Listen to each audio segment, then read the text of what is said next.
work very closely as partners. We do exercises together. We allow deployments in each other's countries. We provide great support to each other. So this is today very much a relationship that is growing, that is deepening, that is getting new content, new substance, and a higher profile with I would say every passing month, every passing year. And it isn't only in Australia. Today, this is a very different India that we are talking about. This India is also developing a global footprint. And that footprint has actually brought us much deeper into this broader region itself. So, if one looks at Fiji, or you look at Papua New Guinea, in fact look at all the Pacific islands which are close to Australia, there is again today an Indian presence, an Indian project, an Indian contribution, an Indian collaboration in some form. And last year when we had a meeting of Pacific Islands, Prime Minister Modi committed that in key areas like health and education and space, we will be doing very much more with the Pacific Islands. And I mentioned that to you because when we do more in this larger region, that also contributes, that is part of our partnership with Australia as well. So I can very confidently predict to you that a country which today is such a strong partner of Australia, where other than Prime Minister, Foreign Ministers, or Defence Ministers meet regularly, in pretty much every domain today that level of contact is growing. But having said that, I know, to the Indian community, your minds are always focused on how India is doing, what is happening in the country. And I would like to share some thoughts and experiences there as well.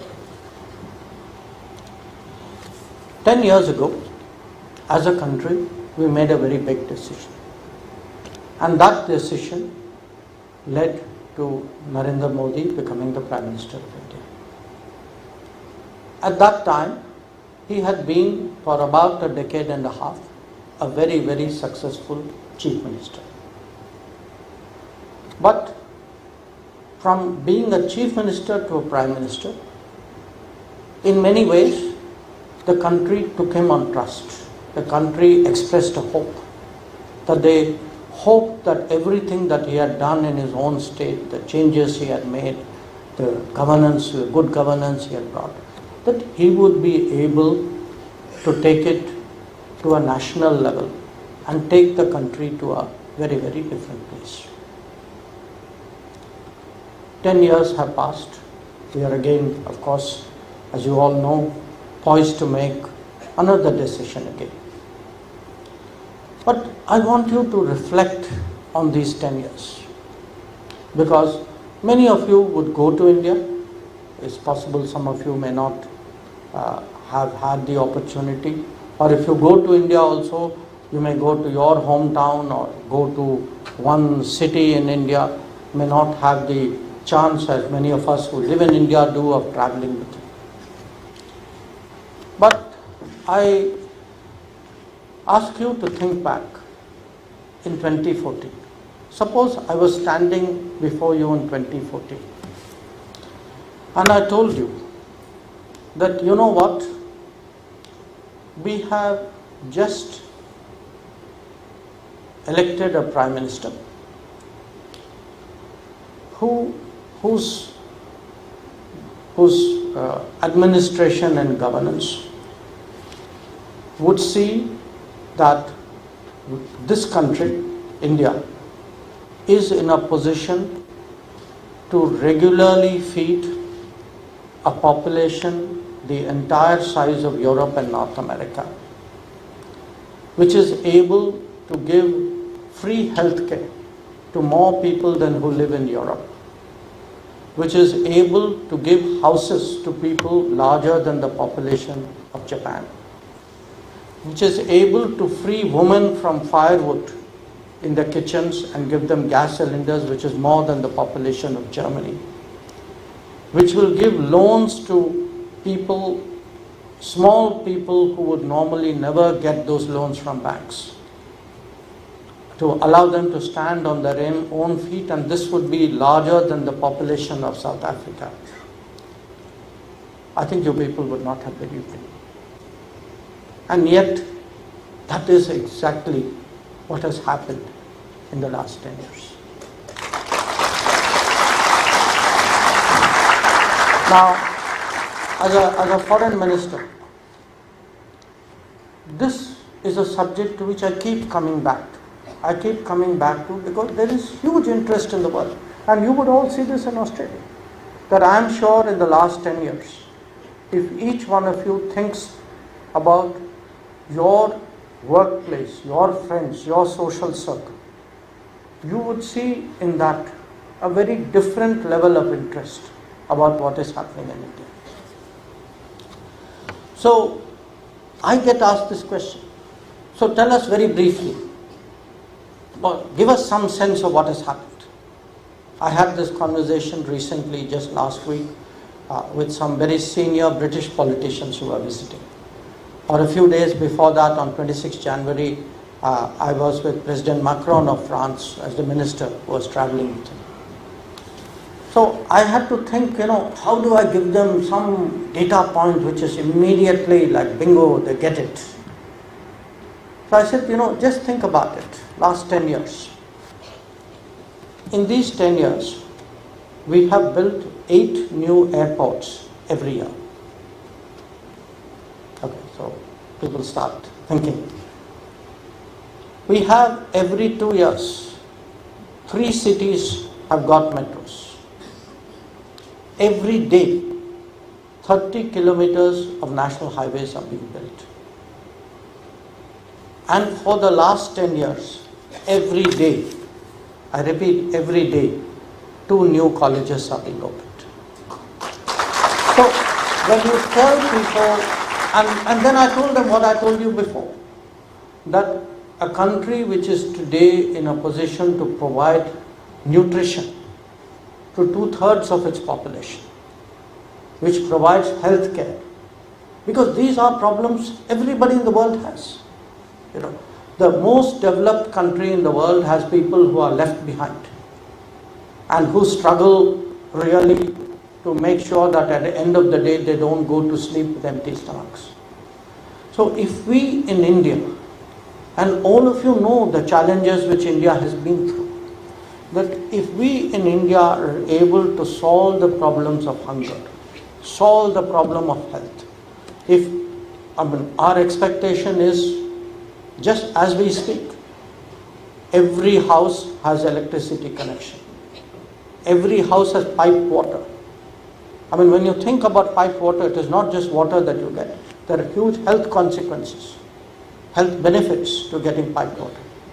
So if you look at the enormity of this change, it is today really a country that has much to be proud of, much to be thankful for, but whose expectations and aspirations are growing, that today people feel if we can do so much, there is that much more ahead of us. And that is why, after a 10-year foundation today, we are talking of 25 years of Amrit Kaal. That we believe that the next 25 years will profoundly transform India, and by 2047, it would be realistic for India to aim to be a developed country.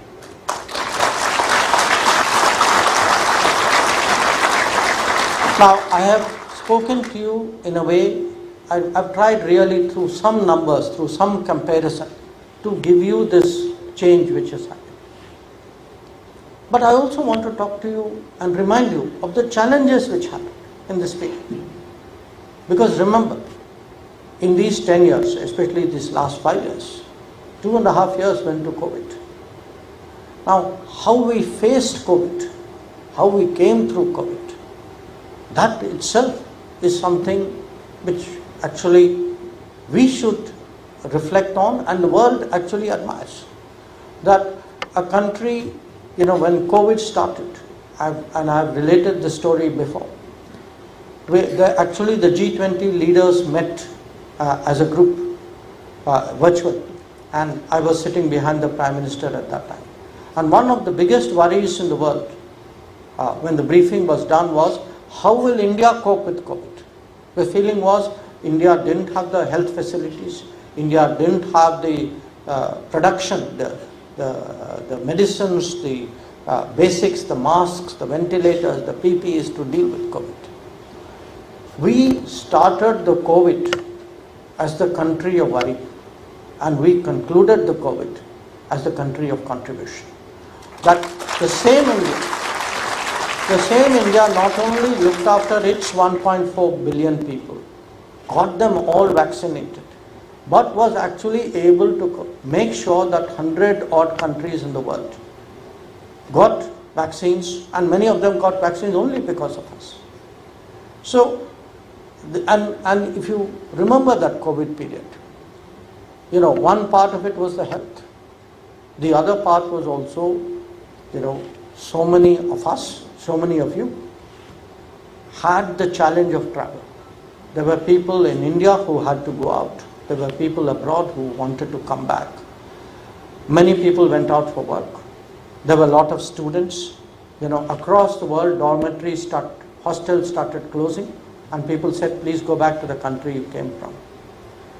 During that COVID period, we brought back 7 million people back to India. And the scale of that operation. And I mention this to you because,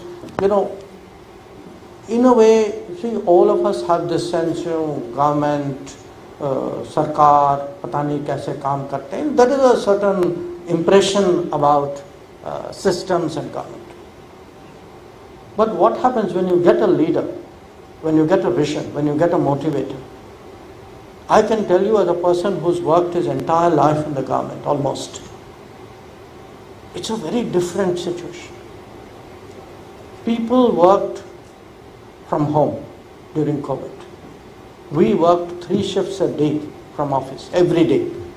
And we could do this because we were motivated. There was a drive, there was a sense that, look, we have to find under this Prime Minister a solution, a way forward, and we cannot let down our people.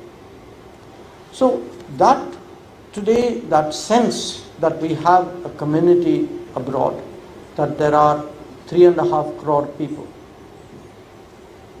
who are of Indian origin, हमारे समुदाय के हैं या हमारे मूल के हैं, and that sense of responsibility and care and that empathy for the Indian community, that has been another big hallmark of this decade. And you can see this in different ways, that and very practical ways, because again, in many countries you can have grand visions and big statements. One very important difference in India is the biggest vision has become the smallest detail. How do you actually do things on the ground? You can say we will fight COVID. You can even produce the vaccines. But how do you create a system to vaccinate? Similarly, we say, okay, there are 33, 34 million Indians and people of Indian origin living abroad. How do you actually set the systems in place? And many people are today, what are the 2 most common problems? And I'm sure some of you at least at some point would have experienced it. You lose your passport. Okay. 10 years ago, 20 years ago, it would have taken 2 weeks in a good case for you to get some kind of replacement document. Today, because we are digital, there is a database. You will probably get it the same day or the next day. You can see the difference. I say this as someone who's worked in 8 embassies. I can see the difference in my own embassies. That the sense of service, that the feeling that today we are there actually for the community, that has changed. But not everybody is fortunate. Often people lose money. Sometimes they are in difficulties and they don't have the resources. You know, again, one of the interesting reforms which Prime Minister pushed us to do. One, of course, he started something with, I don't know if any of you have used it, perhaps some of you have, an online portal. If you have a problem, it is called Madad. You have a grievance, send us your problem, and you will get an answer, and you will get a status of where it is. But the other is more practical, that create a fund, find ways by which people, there may be someone who's lost everything, someone who doesn't have resources. Sometimes people pass away, an accident happens. That if one looks at it, in the last 10 years, 3.5 lakh people have actually availed of this fund, and almost, I would say, more than 600 crores has been spent helping community members in need across the world. So, if I were today really to give you a sense, one part is what have been the achievements, but the other part is you look at a challenge like COVID, or you look at actually what is happening on the National Security Fund, that we have in this period gone through a very difficult situation with China. And while COVID was on, actually the Indian military deployed in a very, very difficult border in very large numbers to deal with what was a new challenge. Or if I were to talk in terms of a really big decision, which everybody in the country today recognizes was so critical, but we should wonder why it took us so long, which was the abrogation of Article 370. That we had the clarity, the courage, in our hearts and in our minds, all of us knew it was the right thing to do. But you needed a leader who said, yes, I will do it. So it could be China, it could be 370, it could be COVID. And sometimes, this is a tough world. All countries are subjected to pressure. We came under pressure during the Ukraine conflict. Or, when with Australia we started the Quad, we restarted the Quad. We came under pressure also not to do it. How do you stand up against pressure? This also is, I would say, a characteristic of the change that we are seeing. And sometimes it can actually be a big responsibility. It looks like sometimes like a program, but it's very complicated. And the example I would give you, because that has really kept me occupied over the last year, was how we conducted the G20. That when we took over the G20, countries of the West had problems with Russia. We had developing countries who felt that nobody was listening to their concerns. So we actually had to take charge of the most important grouping of the world at a time when actually it was very divided. And frankly, very few people expected us to put everything together and find a common ground. So it is this India today, an India which can carry other countries, which in the eyes of the world, people look at us today, they look at the achievements, the digital achievements of India, the health achievements of India, the better governance practices, the infrastructure of India. Anybody who comes after a gap of 5 years to India actually marvels at what has happened in the last 5 years. So I want all of you today to understand really the transformation which is happening, to appreciate that good governance, great vision, strong leadership is leading the country on the right path. And the mood, I must tell you today, in the country is very, very optimistic. There is a sense today that it is very much within our capabilities to rise to the challenge, to do things. So let me conclude, because I would be happy to have an interaction. I know there must be some concerns or even good advice which some of you would like to give. I'd be happy to listen. But I want to say two things which to conclude my talk. One, that there's just been a poll, a foreign policy poll done in India, and Australia ranks among the 3 most trusted partners of India. So I think the Australian-Indian community should appreciate it. And my last point is, I have traveled maybe to more than 100 countries in the world. I have never seen a community center like this. So I compliment all of you. Even as I came in, I asked the High Commissioner, I said, look, what is this building? How did it come about? So I think it's a tremendous achievement of the community. I hope you serve as an example to many others, both in Australia and outside. So once again, really thank you. It's a great pleasure to be with you. And I'll be very, as I said, happy to hear you, to respond in any way. So I think I should stay here. Okay. So take the mic. So take the mic.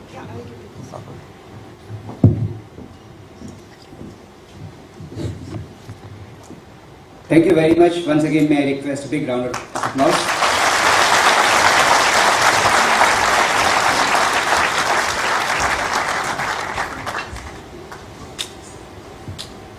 So, as the Minister has suggested, questions or advice, but my request is, yes, we'll come to you, sir. Please reach the mic here. Please keep your question very brief, introduce yourself, and we will perhaps be in a position to take maybe 2 or 3 questions. Here, second row. Yeah.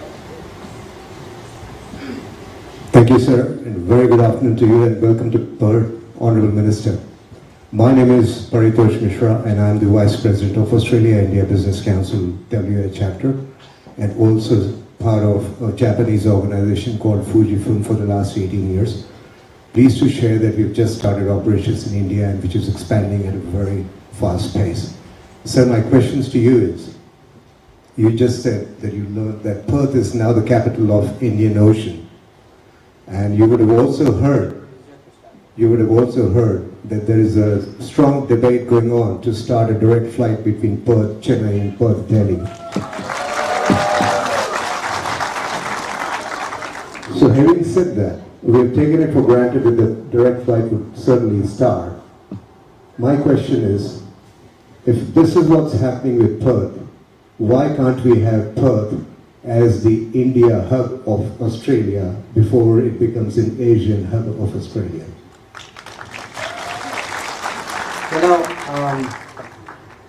Believe me, given the effort it took me to come here, I am a great supporter of direct flight. So I know this is a long-standing demand in the community. I certainly will go and add my voice to it. But seriously, what is happening in India right now is the airlines, as you know, are all in the private sector. But the aviation is doing very well in India. In fact, if you look today, this shift today from what used to be the fragile 5 to the 5th largest economy in the world, it's reflected today in a range of activities, one of which is that there's booming tourism, there's booming air traffic, and there are very large orders placed on the manufacturers of airplanes for fleet expansion. So I imagine, as a common sense proposition, that as those planes come in, the airlines would start flying out. And my broad understanding is this is a sector which has always been regarded, India, Australia, as a very good sector to operate. But the one promise I can make to you is when I happen to meet any of those airlines, I will tell them why it is important to come into Perth. But on Perth itself, when I look ahead, see, we missed in a way the manufacturing bus in the 1990s and the early 2000s. We reformed the economy, but we didn't push it, exploit its full potential, certainly in the case of manufacturing. Today there is a new set of industries which are coming into being. You can see it, say, in electric mobility. You can see it in smart manufacturing of different kinds. You can see it in digital, in green hydrogen, green shipping. So, I would say the world is becoming greener, cleaner, smarter, and the businesses will have to change accordingly. A country like India has the opportunity today to leapfrog. That if we actually center it around what is our strongest asset, which is our people, that if we can actually, the talent of the people can be harnessed by these cleaner, greener, smarter businesses, I think we would have actually taken a huge jump. And here, most of all, this is where actually a partnership with Australia will be very, very critical. And the more the partnership grows, because you are the part of Australia which is physically closest to India. So I can tell you, we are the 5th largest economy today. In another 3 years, we probably will be the 3rd largest economy, and keep good. So I actually see that unfolding, and I think part of that unfolding will impact very much on the role of Perth and the relationship with Perth. Thank you very much. Yes, sir.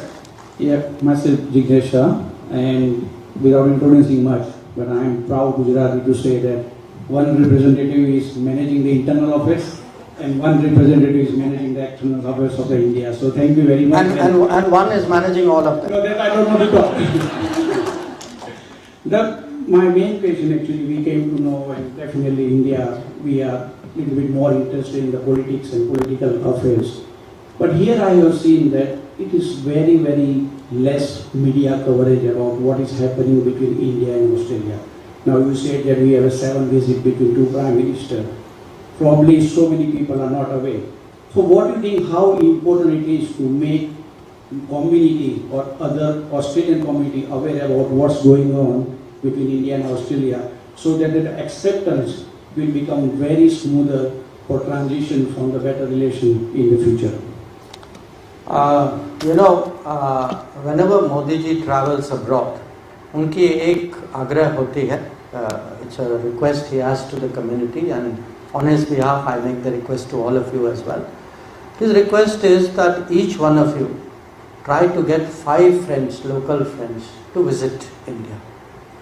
But I will add a second request. I would say, really, because I accept what you are saying, I would say if we want to change that, it's important each one of you, in your workplace, in your social circle, in your community, actually discuss India, make people aware. Because, see, you have credibility. Anything you say to people would be naturally taken by them, because there's an underlying friendship and a comfort which flows from that friendship. So when we talk of the community as ambassadors, we really mean it. That wherever I have seen a big change in the image of India, I can tell you that it is because in many ways of the contribution of the community. Because in that country, in that society, when they think of India, they don't think of a place on the map of the world.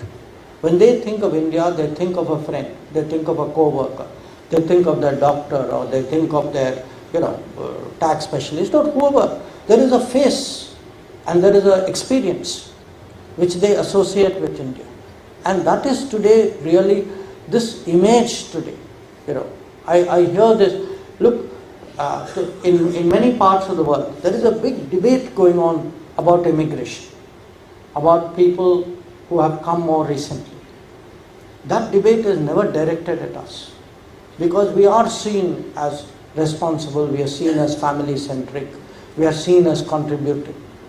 This is really what is spreading the image of India in the world, and I think in many ways it is, all of you have it in your power really today to make that difference. Yes, the lady here, I think this should be the last question, sir. Here. Thank you for that. Oh, thank you for that. Dr. Jaishankar, it's been a pleasure to hear you live. I'm Dr. Sadhana Bose, and I'm actually the medical lead for Training Hospitals Collaboration, which is a partnership between the Western Australian government here with the government back in India, specifically the state of Uttar Pradesh. So you're right, we all are ambassadors, and it's a privilege for me to be that health ambassador. My question to you, sir, is about, it was great to hear about all the progress we've been making. And you are right, Bharat is in a position to actually carry the weight of many other countries on its shoulders. But where are we with real progress in finding that place, getting that seat at the United Nations Security Council? Because that is very important if we are truly to be a Vishwaguru. Thank you. We will get there. I'm 100% certain we will get there. But I will also tell you this honestly, we will not get there easily. We will not get there easily because the world is competitive. There will be those who will try to block us, who will make that passage difficult, who will put some kind of obstacle, some kind of argument in the way. But why I'm confident we will get there, and I'm more confident today than I was 5 years ago or 10 years ago, is I see the change, I see how differently today the world looks at us. That if we go, I go around the world, often I hear this from people saying, look, you can say things we can't say. Or we trust you to say this, we have our own constraints. Or people who feel we have already just naturally, put across a position which is a collective position for all of them. And very often, these are issues where the interests of many are involved, but the global debate is dominated by a few. So, it could be today about energy prices. It could be, a lot of countries have a debt situation today. It could be even about culture and heritage. That, everybody doesn't want to be overwhelmed by other people's culture. So, that sense today that India is trusted, India is well regarded, a lot of people want to see us. And it's a very interesting thing. In the UN, actually every year in different bodies of the UN, there are elections. You'll be surprised how many elections there are. Even I don't remember the number, but I can tell you it's at least in double digits. If you look, India is one of those countries which consistently does well in those elections. We often do better in those elections than the 5 who are already in the Security Council. So that should tell us something, that we enjoy in that sense the trust and confidence of the world. But again, as I said, look, we have this period, this 25 years is a very vital period for us. We have laid the foundation for that takeoff in these 25 years. And that 25 years will of course be years of transformation in India, but it will also change India's position in the world. That if you look at the businesses of future, these are businesses which will need Indians. If you look today, where are the talent, where are the demographics, where is the knowledge? A lot of it points towards India. we will be a much bigger economy, we will be a much bigger influence in the world. So our time is coming, but we have to work for it. We have to make sure at home we get everything right, that the path we have followed, we now need to sort of accelerate that and go forward. And I'm sure as that takes place, we will get there. Thank you, sir. Please join me, ladies and gentlemen, in giving a big thanks and showing our appreciation and gratitude to Dr. Jaishankar.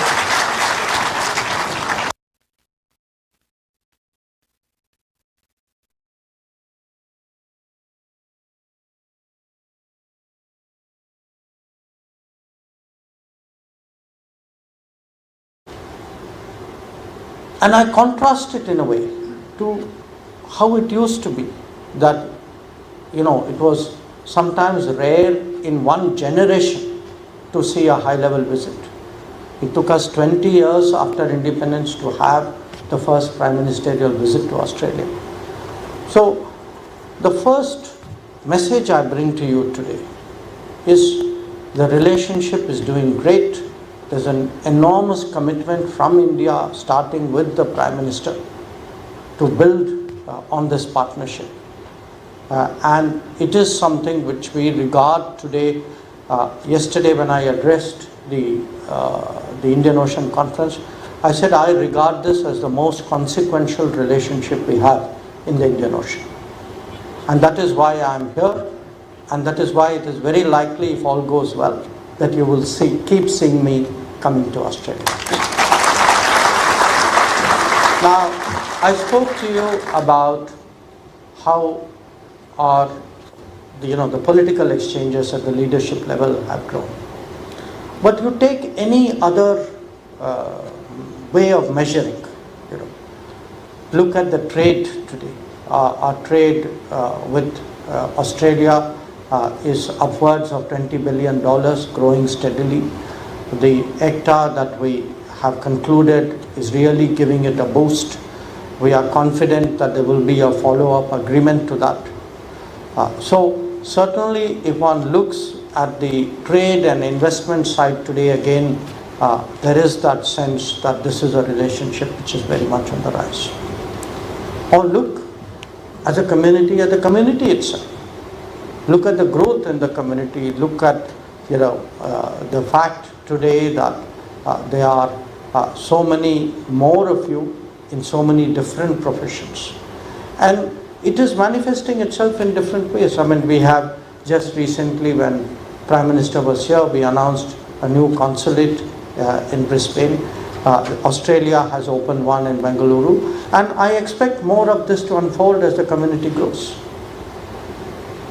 Or if I were to look in terms of defense and security, because for any country that is something very important, that today we and the Australian Defence Forces work very closely as partners. We do exercises together, we allow deployments in each other's countries, we provide great support to each other.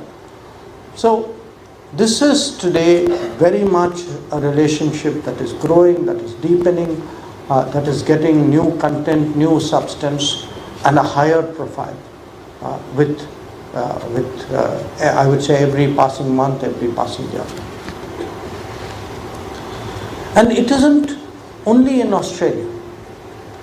Today, this is a very different India that we are talking about.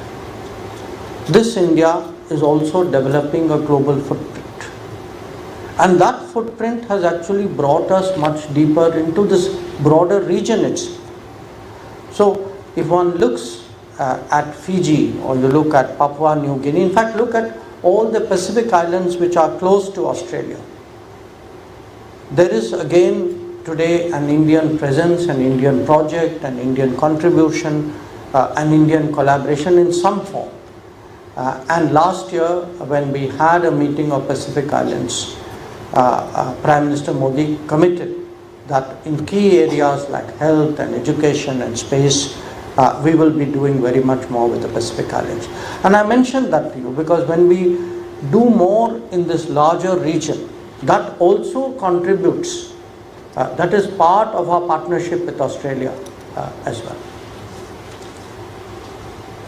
So I can very confidently predict to you that a country which today is such a strong partner of Australia, where other than Prime Minister, Foreign Ministers, or Defence Ministers meet regularly, in pretty much every domain today that level of contact is growing.